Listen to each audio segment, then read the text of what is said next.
Okay, shalom.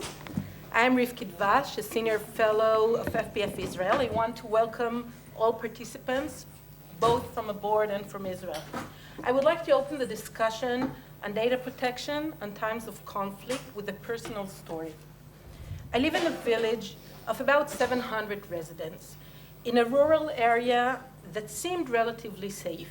However, recent events have clarified our need to prepare at the community level for an emergency.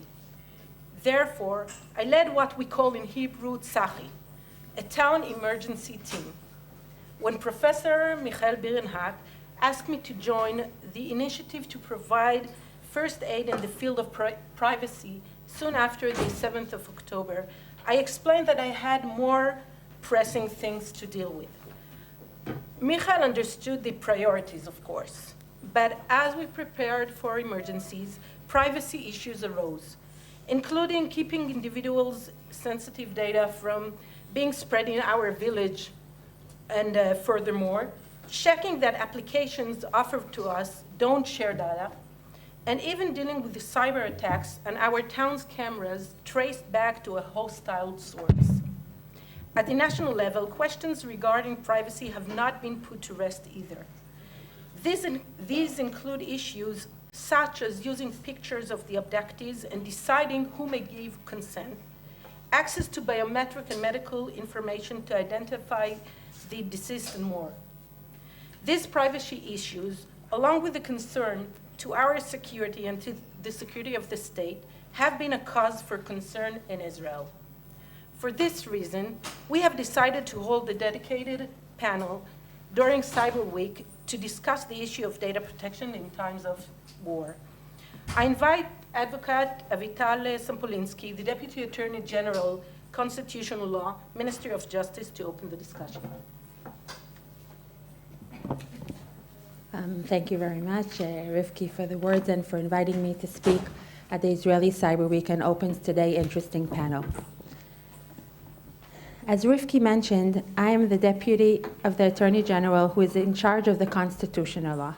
Basically, my department is in charge to ensure that the government does not violate human rights in its decisions and bills that are in promotion.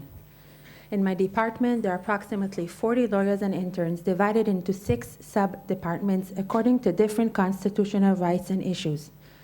Lately, we established a new sub-department that is entirely dedicated to privacy and data.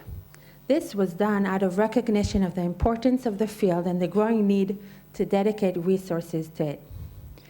In Israel, the right to privacy is included in the basic law, human dignity and liberty. In addition to that, there are specific privacy regulations outlined in various laws in Israel, most of which are unfortunately outdated. We are in the progress of adapting Israelis' privacy laws to the modern world. The war indeed slowed us down, but on the other hand, it highlighted how crucial up-to-date legislation is. I was appointed to the position as the Deputy Attorney General 2 years ago, and right away I was thrown into chaos. We entered an election period that was followed by the judicial reform. I thought at the time I was at the peak of complexity of the constitutional law, and soon it will get much, much better. And then came October 7th. There are no words that can describe the horror that occurred on that day, a terror attack the world has never known before. The human mind cannot process such an event, and it quickly became clear that the legal system does not know how to comprehend such an event either. Many of the legal frameworks for both routine and emergency situations were not suitable for an event of this scale. During wartime, the role of legal counsel becomes both challenging and intensified. During war, critical decisions are expected to happen rapidly. This requires legal counsel to respond quickly, providing legal advice at the highest level. I am also the deputy that is responsible for emergency regulations. The reason for it lies in understanding that emergency regulations often violate human rights. So on the 7th of October, I found myself on vacation in Austria with my husband. The reform was in full swing, and I needed some time off from the constant preoccupation with the issue. We found ourselves in a villa up in the mountains, enjoying the peace and quiet. On Saturday morning, our phone started alerting of sirens in Israel. As soon as we understood from the videos circulating online that it was extremely an unusual event, I started getting phone calls from work, and the emergency code of action started to kick in. At the same time, we started hearing sirens in Austria itself. After ensuring we weren't imagining things, we concluded that it wasn't just a war breaking out in Israel, but rather a global war.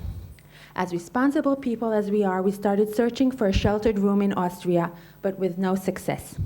After half an hour, we managed to catch the homeowner of the villa, who explained to us that on the first Saturday of October every year, Austria conducts a siren test. I'm telling you this strange and amusing story to illustrate how unique Israeli reality is. For us, unfortunately, a siren always means a real alert, a missile attack, war, terror, and on a more personal note, sirens, for me, as the deputy responsible for emergency regulations, mean starting the emergency action plan. The first legal step was to declare war and declaration of a special emergency situation domestically. Right after that came a flood of phone calls requesting the enactment of regulations to deal with the emergency situation. One of those calls was a request from the army and the police to enact regulations that would allow extensive use of biometric database for the purpose of identifying hundreds of bodies. I remember this call because I received it while driving for hours to Prague to catch a return flight home after most of the flights got canceled. When I hung up, my husband looked at me with surprise and asked, "Who cares about privacy when people are being murdered and kidnapped?" So first of all, as I explained to my husband, I care. And it is my job to do so. But this conversation illustrates the difficulty of protecting human rights in general and the right of privacy specifically when such strong interests of security and life are at stake. Like many things during wartime, the balances shift, and considerations of security and the system needs carry significantly more weight. In the context of the right of privacy, risks that we are unwilling to take during normal times or routine times, I don't think in Israel we can ever talk about a normal time, must be taken during emergencies and vice versa. This, for example, significantly impacts the balance in data security, in manners of data transfer between public bodies. A priority was given to the need to transfer the data efficiently and quickly.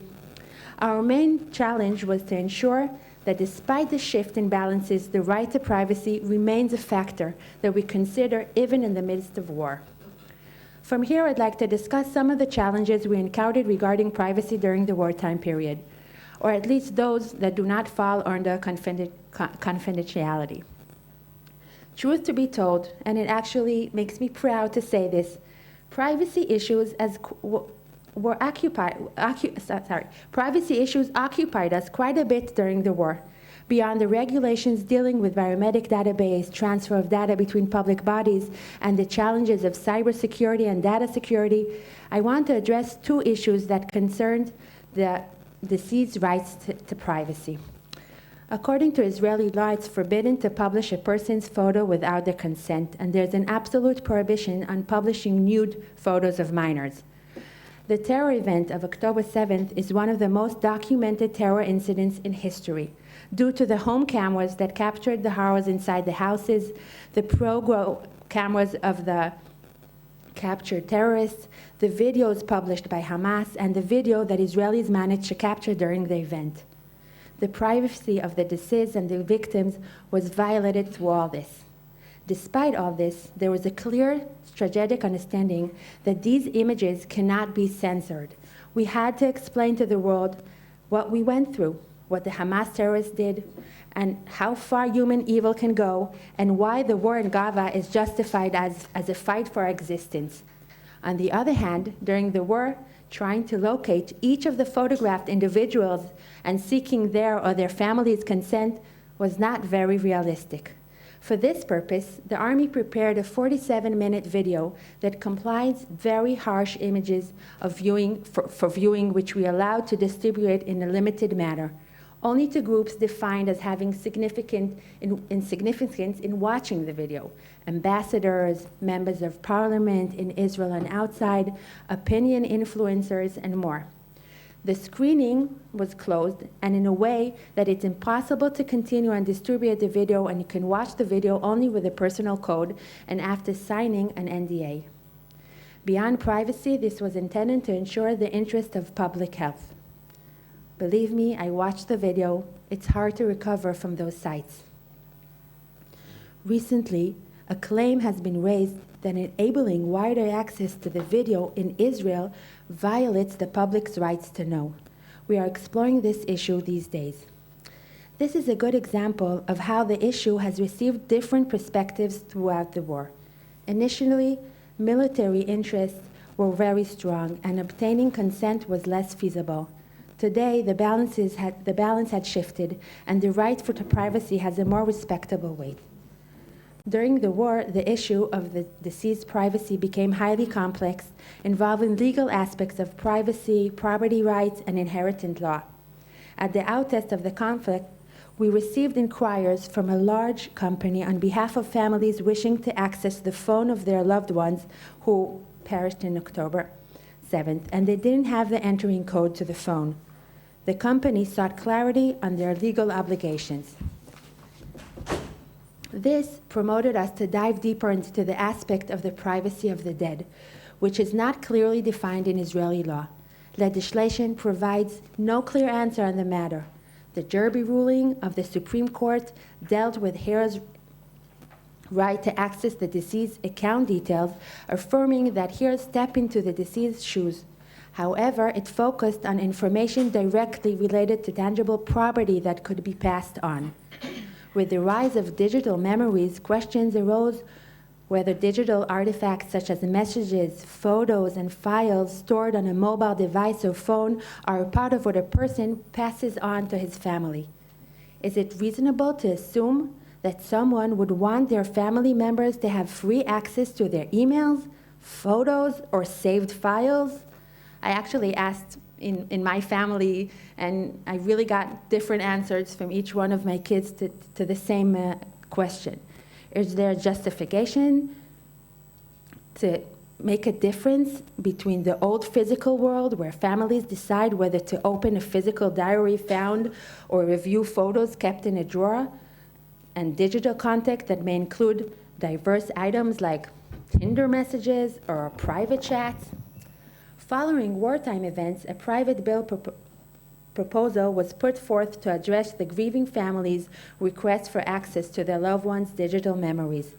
Our guiding principle in this proposal was to respect the deceased's wishes, advocating for the individual to express their preferences during their lifetime regarding the handling of their information. Research has revealed significant variations in individuals' desire concerning what should be done with their digital memories, especially regarding different types of digital artifacts. This complexity extends to the privacy right of third parties. What about the privacy of those with whom the deceased correspond or who send them the photos, sometimes even intimate ones? Currently, as discussion proceeds on the proposed legislation in the Knesset, we strive to find the right balance between these competing interests, but it's very, very hard and sensitive. Not only the dead occupied us, but also the hostages that I hope and pray each day that they will return soon safely home. We examined the question whether we can provide their families medical information we have about them so they can use it to discuss their condition with the Red Cross or the UN or all over the world. The starting point is that these people will all return home one day, and we want to ensure that their privacy isn't compromised, but only for the necessary parts. As you can see, the questions that came along were difficult and complex, and the answers were not simple either. The insights I take from the past few months are, firstly, safeguarding human rights during emergency is particularly challenging but crucial to ensure that practices we allow ourselves during wartime do not find their way into routine times. Our role at this time is to gradually phase out the authorities' reliance on extensive emergency powers, and it's not an easy thing to do. Second is that there is a significant importance in updating privacy laws. Emergency times intensifies existing challenges. We need to derive lessons not only for future emergency periods, but also for the routine ones. I hope that in the near future we will be able to complete the task and advance the necessary legislation. So thanks again for the opportunity to speak about our doing and the honor we gave to the right to privacy in the middle of the war, even though it was really, really complicated, and it's not easy during war to talk about human rights when all the interest and the war is heading. I was called an urgent meeting, so I'm sorry I won't be able to stay for the whole panel, but I'm going to stay for the beginning, and thank you very much. Thank you, Avital, for your honesty and that you gave us a little glimpse of your hard work. Thank you very much. I want to invite our panelists and introduce them. Gadi Evron is the CEO and the founder of Knostic, previously the CISO of what is now known as the Government ICT Authority, and the founder of the first government CERT in Israel. After October 7th, he was one of the two founders of a civilian center for coordinating cyber incidents, through which he brought together thousands of volunteers to assist the State of Israel with a focus on civil needs in dealing with cyber incidents related to warfare. Thank you for that. Dr. Advocate Sani Kalev, Senior Researcher, Innovation and Policy. You are invited. Senior Researcher, Innovation and Policy Development Department at the Israeli Privacy Protection Authority in the Ministry of Justice. And last but not the least, Advocate Noam Diamond, Clinical Legal Instructor in Tel Aviv University, the Buchmann Faculty of Law. After October 7th, Noam was one of the project's founders for initial legal assistance during wartime, which deals with privacy, internet law, and copyright issues. So now I would like to start with you. First of all, if you can elaborate on the project, and can you tell us about the privacy issues that were brought to your attention during the project? Sure. So thank you. Thank you, Rivki. And I think we got the government perspective, and I'm going to give a bit of a taste of the civil society perspective of the events, because the October 7th events and the war following it really brought a surge in civil activities and initiatives. The state of emergency took place on many fronts, both physically and philosophically. And initially, in many fields, the government was in sort of a state of shock. And in many cases, it didn't function properly, and the result was a void. And this void was filled with civil society on many levels, in a true heartwarming and unprecedented and amazingly efficient wave of initiatives. And these many initiatives formed in different ways. Some of them were formed based on existing infrastructure of the social protests against the government plans for judicial overhaul that had been going on since the beginning of 2023. Some were formed by high-tech entrepreneurs that had a bit more of a privacy orientation. Some started completely from scratch and were very small. Some were very local. Some were nationwide, and some were even based abroad. And these projects evolved over time according to needs. At the very beginning of the war, the activity focused on aid in the field and immediate needs, such as transportation of people, soldiers, evacuees, of equipment for soldiers, for people stranded and evacuees. In this, immediate needs such as delivering medication to the sick or to the elderly were addressed. Evacuation of people with special needs also received targeted attention. The first initiatives also dealt with defense and security, as Rivki mentioned in her opening words, such as rescue teams and local defense groups. And in addition, initiatives started to work on locating missing people. A short time later, additional initiatives offered assistance to different groups. Some organizations offered evacuees and victims bureaucratic or financial assistance. Others focused on basic needs like organizing private lessons for children away from school or locating housing arrangements for evacuees. And with the understanding of the dimensions of trauma caused by the events, many ventures arose to provide psychological response and mental support. Later, outreach and influence projects, what's known as Hasbara, or Hasbara, began to operate online in Israel and abroad. And also a unique but diverse group of projects was the one that sought to document the events. As Avital mentioned, this is one of the most, if not the most, documented war and act of terrors in history. So the documentation was for various purposes. It could be for memory and commemoration, historical documentation, artistic documentary, and also collection of evidentiary information, advocacy, education, and more. So as you can see, these initiatives and projects dealt with a very wide area of issues. And as they were being established and during their activity, extensive and highly sensitive information was gathered, sometimes of the kind that is normally held by the state rather than by private entities. And the information ranged from medical information, including mental conditions, special needs, through financial needs, information regarding sexual abuse. Sometimes the information was about minors, and sometimes it was shared by others. Sometimes the information had a security dimension, such as in the case of transporting soldiers or delivering equipment to army units. The data subjects were many: victims, evacuees, soldiers, reservists, and volunteers. And queries started flowing in about collecting and storing information, about data protection, receiving consent from participants, using information and data such as video footage and photos from the Nova Party or from the massacre in the kibbutzim, drawing documents such as consent forms or privacy policy, and general questions about what are the relevant rules and regulations. Is what we are doing allowed? And following these queries, Professor Birnhak, Michael Birnhak of Tel Aviv University, that Rivki also mentioned before, summoned a group of legal experts. We ended up being about 30 members. Some of them are here in this room.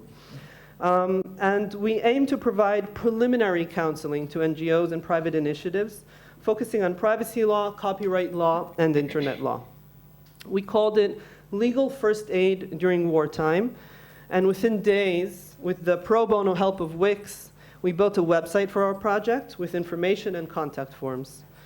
And as any group in Israel that wants to call itself a group, we formed a WhatsApp group for ourselves, which served us as our triage center for managing the cases we took, pro bono, of course. Most initiatives needed help in addressing issues of privacy and thinking about their privacy design and formulating relevant documents for their website or app. Sometimes an initiative contacted us regarding one question, like copyright issues, for example, and we ended up identifying additional issues like privacy ones. The process was what I would call emergency privacy by design, where we had to find the balance between reaching the goals of privacy by design and helping the initiatives adhere to relevant laws and regulations. And on the other hand, being focused, efficient, and most importantly, not to be a hindrance to the activities of the client. Each initiative was teamed with at least one professional from the group, and our goal, which we usually met, was to supply assistance over a matter of few days at the most. In order to be more efficient, we shared our work products with each other and created general templates together for the group members to use as a base. And separately, as I mentioned, we provided targeted and tailored assistance to the documentation projects. And our assistance included designing modular consent forms for interviews or for depositing materials, and answering specific questions, for example, related to saving and archiving WhatsApp conversations, which was a real issue for the documentary projects, or using photos documenting violence and trauma. When assisting the documentation projects, in addition to privacy protection rules and principles, we were led by the essence of human dignity.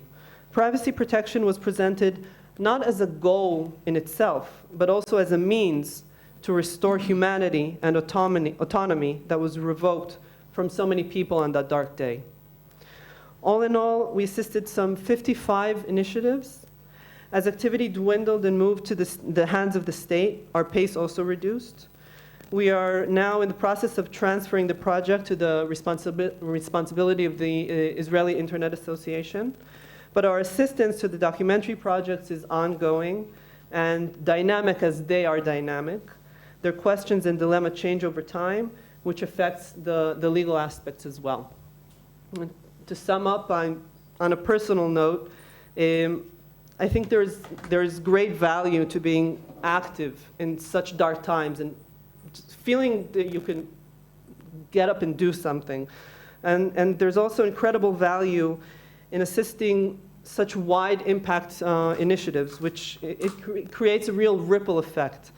So it was an honor to take part in this project, and it's also a great honor to talk about it today and to tell you about it, so thank you. Thank you, Nora. We'll come back for her if the time will let us. So Gadi, as a cybersecurity expert, can you share us the main security challenges we had since the conflict? And also, as someone who is not a privacy advocate, I would like to know if you think, like Avital mentioned, that privacy is a luxury. Well, we have a war, we have a conflict, let's put aside the privacy issues. So please, Gadi. Thank you very much. I would like to start by acknowledging that it might appear a little bit odd to have a practitioner in the room, somebody who is often considered the enemy. Forgive me for going that far, maybe a rival, maybe just somebody who is a nuisance in the way. So as a cybersecurity practitioner, I often look at this and say, I understand why security is often seen as the so-called quote unquote, and with my fingers quote unquote, enemy of privacy. But I also often look at privacy and say, how is privacy possible without security? And that is something that I would love to discuss further. But during the war, and I'm somebody who is very privacy-minded, I didn't care.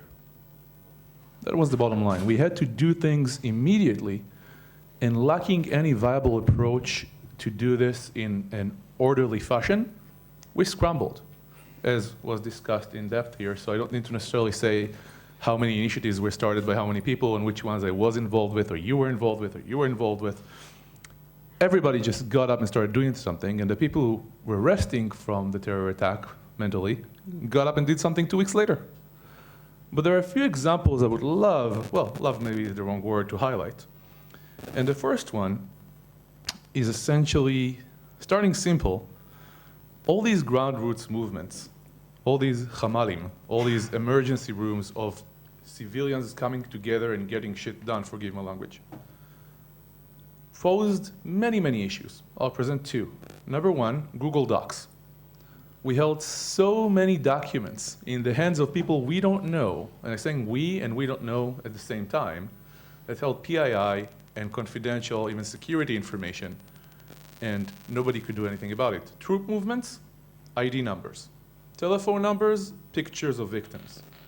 And it might be interesting not just to view how we responded and what kind of aid we got in making this happen, but rather what could we potentially do in the future so when an emergency happens, we can jump to it. And one quick example, and there are so many companies out there that helped tremendously, is Monday, that has the ability in place to jump to events happening around the world and open up free Monday boards to people and help them organize. So I think that's a wonderful example of how that was done in advance to help a lot of people out.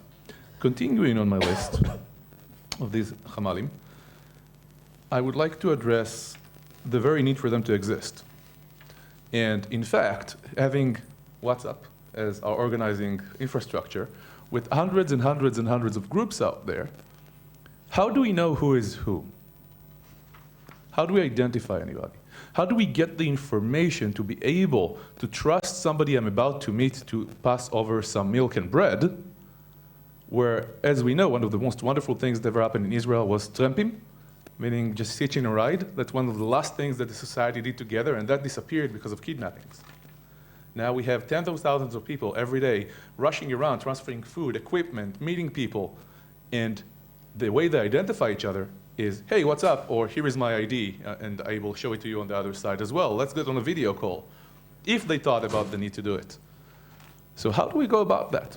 Just to get our minds starting. One of the most impressive, I suppose, issues we encountered where we needed to break, well, not me necessarily, but the country itself, or people who were concerned that didn't wait for the country to respond or to communicate with them about the need, was around digital cameras, security cameras. And this was mentioned here a couple of times. We know right now these cameras are used against us, meaning by Hamas or Iran. We know they have been broken into. We know they are serving the purposes of warfare right now. How do we go about handling the situation? So in the US, and I wrote that down as well, there was no server left behind, where the Justice Department, essentially the FBI, broke into computers to remove essentially malware. And we have seen that happen here in Israel, where these cameras were taken down or secure. Now, I'm not somebody who was in the field to help make that happen, so I'll shut up about it now. But that's a great example of actually agile regulation, a term I learned from Amit Ashkenazi, of how the country responded and how things happened during wartime when everybody's in the trenches. Now, I would like to touch quickly on a couple more things. Actually, I will summarize, because I would like to give time back, and go to one point only, because we can talk about war and privacy quite a lot. And honestly, the first time I heard the terminology of combining war and privacy, I was like, what? What does that even mean? And then I truly appreciated the opportunity to come and talk about it, because I never even put the two together in my head beforehand. One of the things that happened, and many of us now have already heard of fake news, disinformation, and how that's employed in the world, for example, in American elections, and also in Israel, and around the world. But one of the concepts there, it doesn't have to be used just on a nation-state level. It can absolutely be used against an organization, but also it can and has been used against individuals.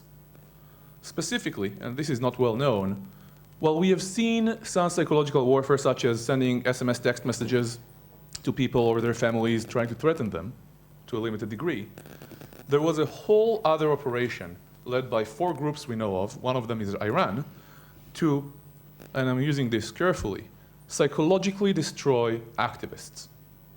What do I mean by that? So there were quite a few of them, but there was one woman specifically in New York City that exemplifies what happens. She was an Israeli in New York. She went to protests. She spoke. She wrote on social media, and she had quite an audience. And all of a sudden, people started reporting her account so that she can't use it anymore. Now, this is not necessarily in chronological order. People started creating fake accounts in her name where she would comment on things that weren't actually her messaging. Essentially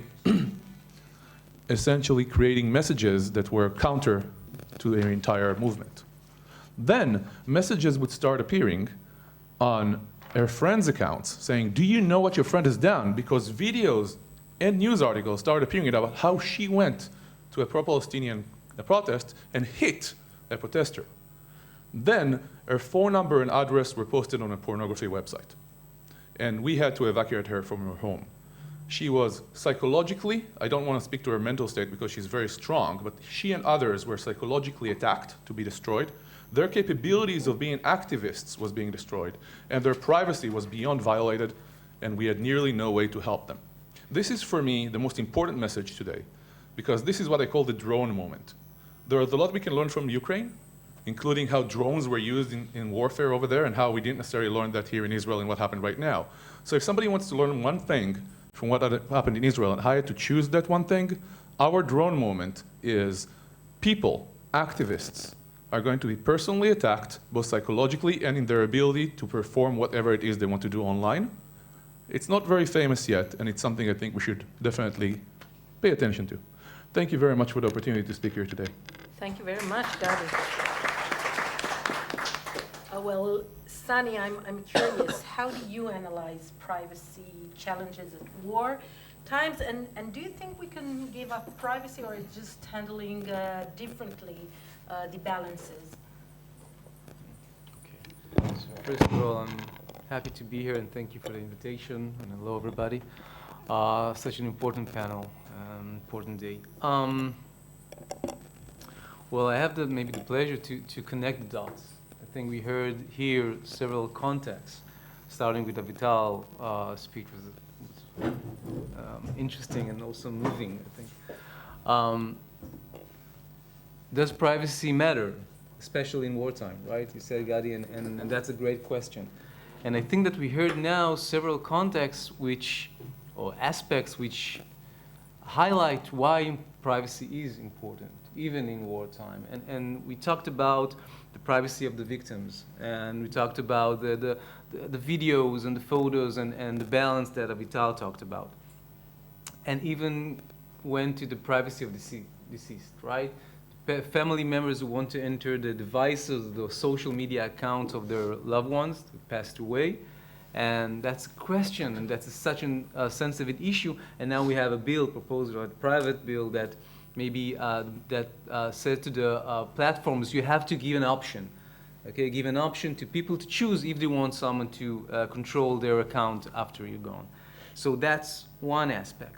Another one Noah talked about the NGOs done a great job, we must say, wonderful job during wartime, especially in the early stages, but also later on.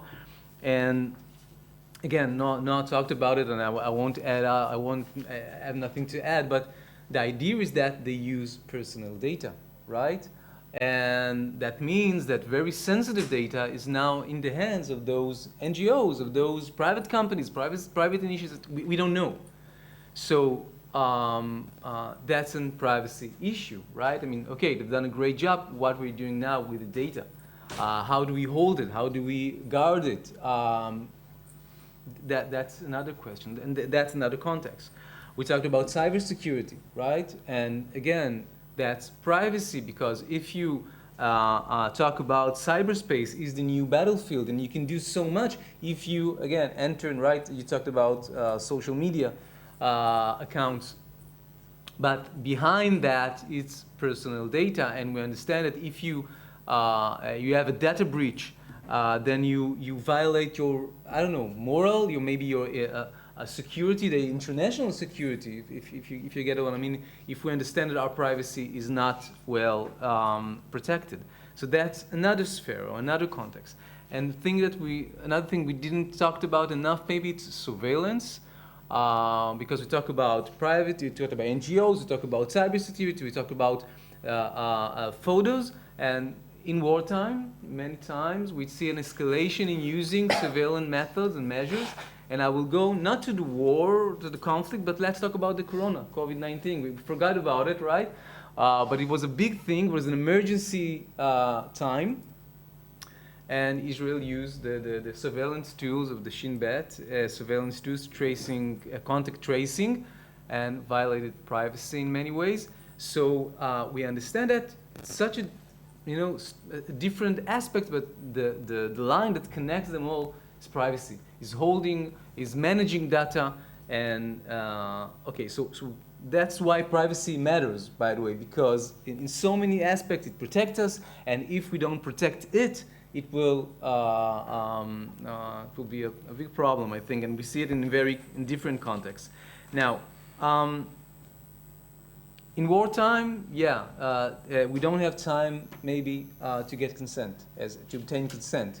Privacy Act, Article 18, if you know what I'm talking about, give that option, right? If you have a justification, sorry, I missed that word, and you have to save life, and you have to act quickly, so you can legally do it, violate privacy without obtaining consent. We know that. So, but what we do need to know is that the justification, sorry about that, the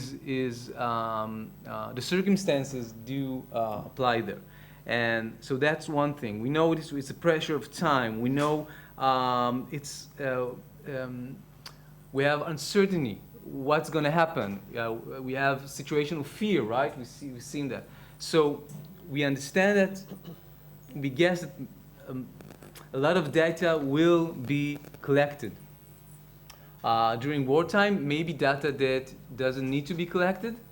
And even so, what we do later on, and that's maybe the starting point for that, and saying that privacy protection principles that apply in normal times, in my opinion, should also apply in emergency time, in wartime. Okay, so we try to get consent. If you can, do it by consent. If not, okay, but then you need to be sure that you use the data for those purposes, the purpose limitation principle, and you need to protect the data when you hold it. And by the way, if you collect more data than you need, so you need to minimize the data, maybe later on. And that goes back to another thing that Avital said, and I will maybe end here, but that's maybe the most important thing, it's a timeline factor. Meaning, yeah, in situation of wartime, you do a lot of stuff, but you need to define where the emergency time ends and when you need to go back to, again, quote, normal time or routine time, and then you need to check if the data you collected, if you need to keep holding it, okay? And if not, maybe you need to minimize it, you need to delete it, you don't need it anymore. So again, in wartime, and by the way, if you know you're going to be active in the next war, in the next period, right, in the next חירום situation, emergency situation, be prepared. Do it in the routine time. Try to define what data you might need and how you need to obtain it and how you need to protect it by, again, the regulation, etc. So privacy is not dead, and in many ways, I think that wartime emphasized the complexity of protecting it, but I think we see here why we do need to protect it. Thank you very much. Well, I have many more questions, but I will hold them for a minute, and I will check with the audience if someone has a question. If you want to address it, if not, yeah, please. When you now have this. So maybe I'll, well, you need to look at, I think, from several point of views. First of all, even in the regulation today, the privacy protection regulation, you need once a year, right? If you hold the data, you own a database, you need to once a year check if you don't hold excessive data, right? That you don't need anymore. So you need to do it once a year. And what we are saying here, that if you know that during wartime, because of the emergency situation, etc., you collect data, maybe data that you don't need anymore, we'll do it, again, I talked about the time factor, do it in the end of the war period, for example. Don't wait for another year and then look at your database. And if you understand in that point that you're holding data that you don't need anymore, well, minimize it, raise it, and okay, that's one thing. I think, and I want to talk about it later, but maybe I will do it right now. We can think about, trying to get consent later on, or maybe doing notification, Article 11 in the Privacy Protection Act, and saying, okay, maybe I collected the data without obtaining consent because of the circumstances. Maybe I didn't follow Article 11, and I didn't tell you that I collect data regarding you, what is the goals, what I should do with it, because of the emergency situation. When the emergency situation ends, and that's a question, how do we define the end of the emergency? Okay, I agree. and Avital again said it in Israel, every time is emergency time, okay? But I think we get it now. Think about October, what we felt there, and we are in a different situation right now. So if you want to keep the holder of the data legally, try to get a consent and can I keep the data now and use it for purposes 1, 2, 3, and again, notification, ad hoc, right? Not ad hoc, but how do you say it? It's not ad hoc, it's ad hoc, notification ad hoc, retrospectively, exactly.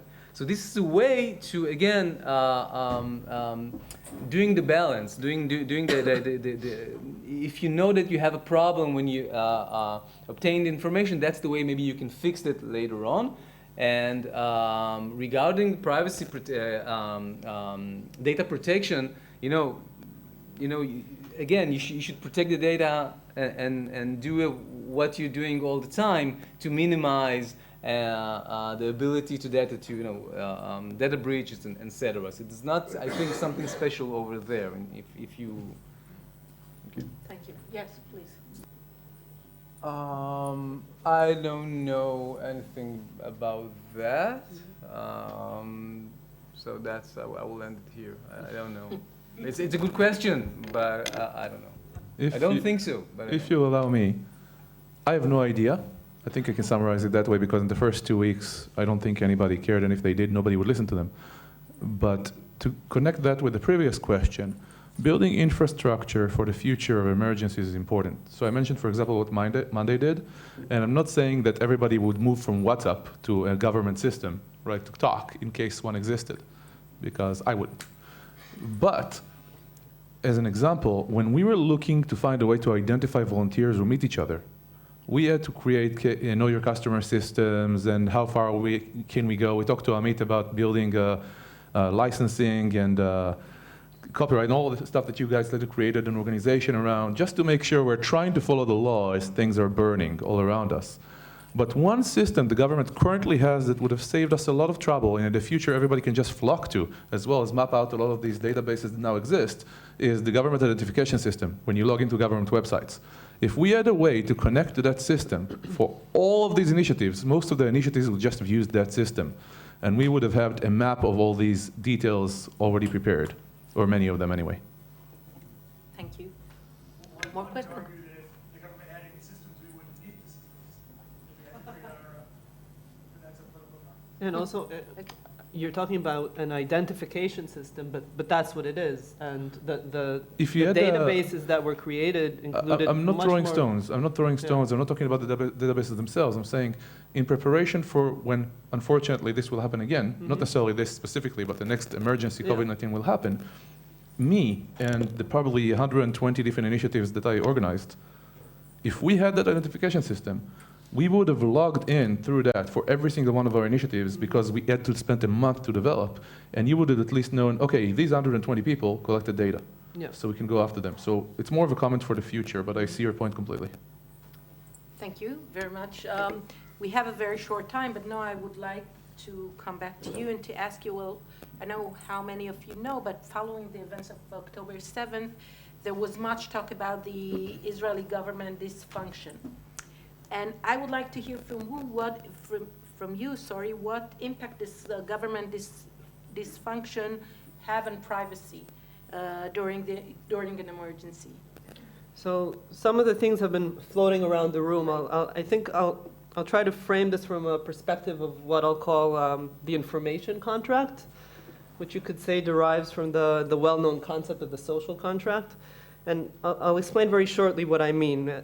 The state, as we've discussed, holds extensive information about its citizens. And for the most part, we don't have a choice regarding the information that the state collects and manages about us.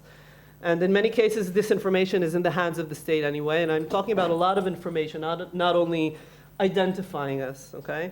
And we lose control over a lot of our information, but it has a purpose, a good purpose.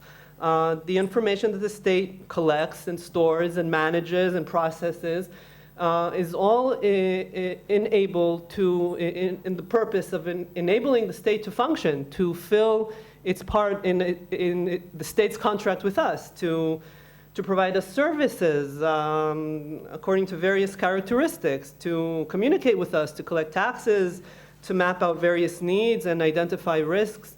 So this framework, in this framework, us, the citizens, give up certain elements of our privacy and our exclusive control over our data. And the government is expected to use this information for our benefit.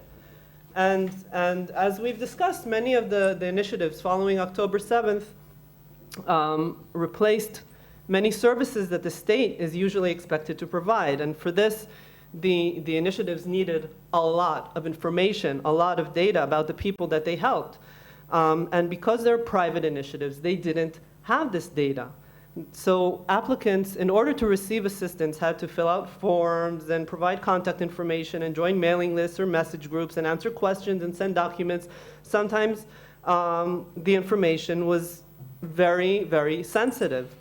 And I think this is how this information contract between the state and the citizens was broken, because the state did not use the information that it initially gathered about its citizens because it failed to function properly. And the citizens had to turn to private enterprises to receive assistance, and then they had to reshare their information.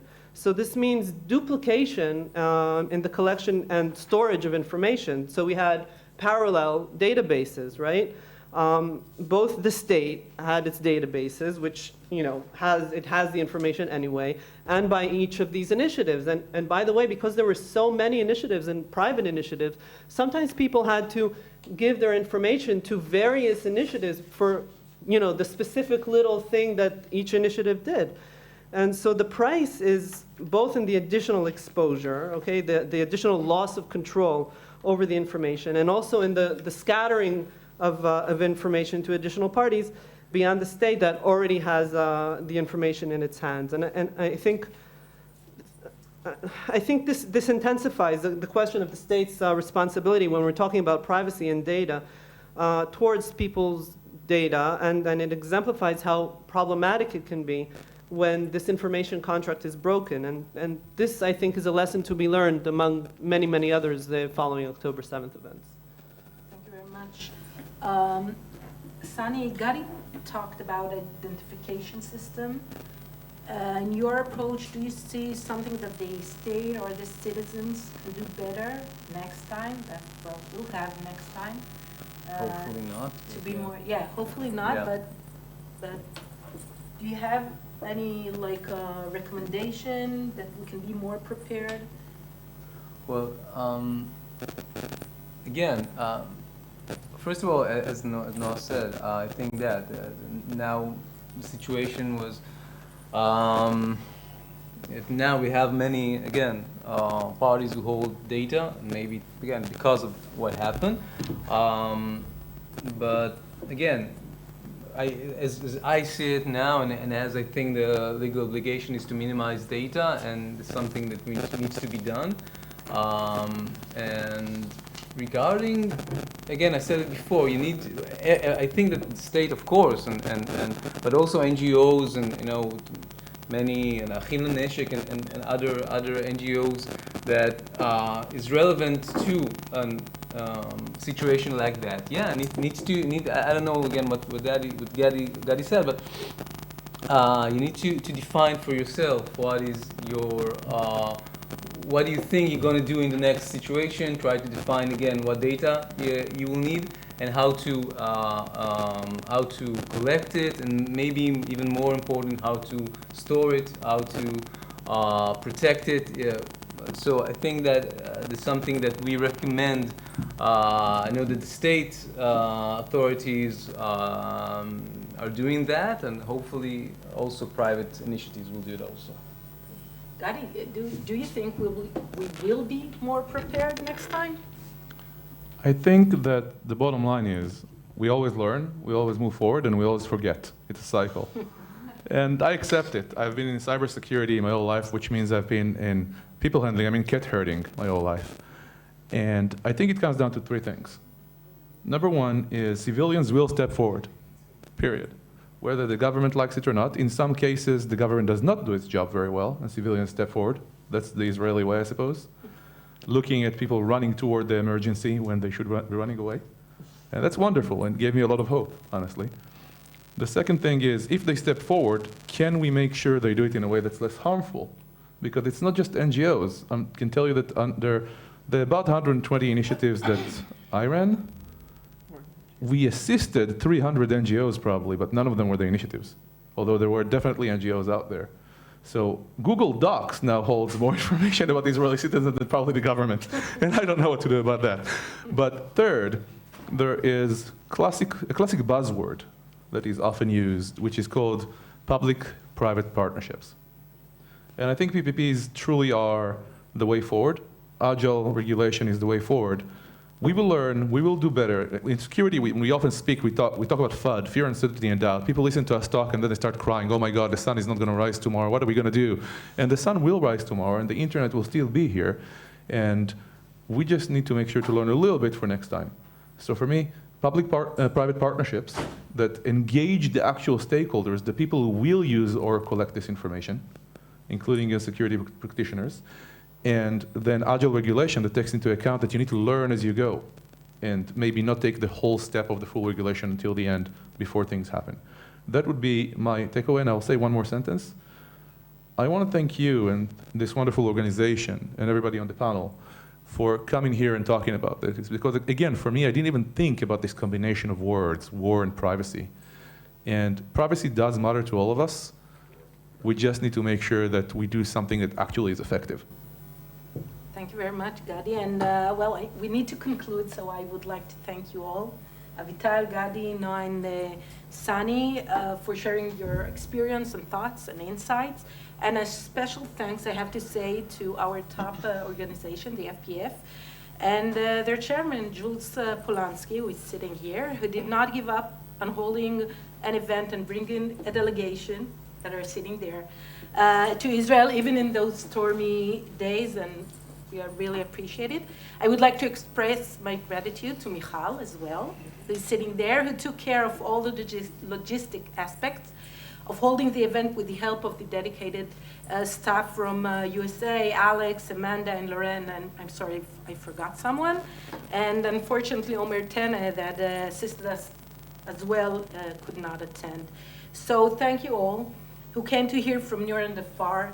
And let us hope and pray, now I'll be emotional a bit, for the safe return of the abducted. It's still an open, of course, issue, to their homes and the end of the war, so we can return to discuss data protection during routine days. Thank you very much.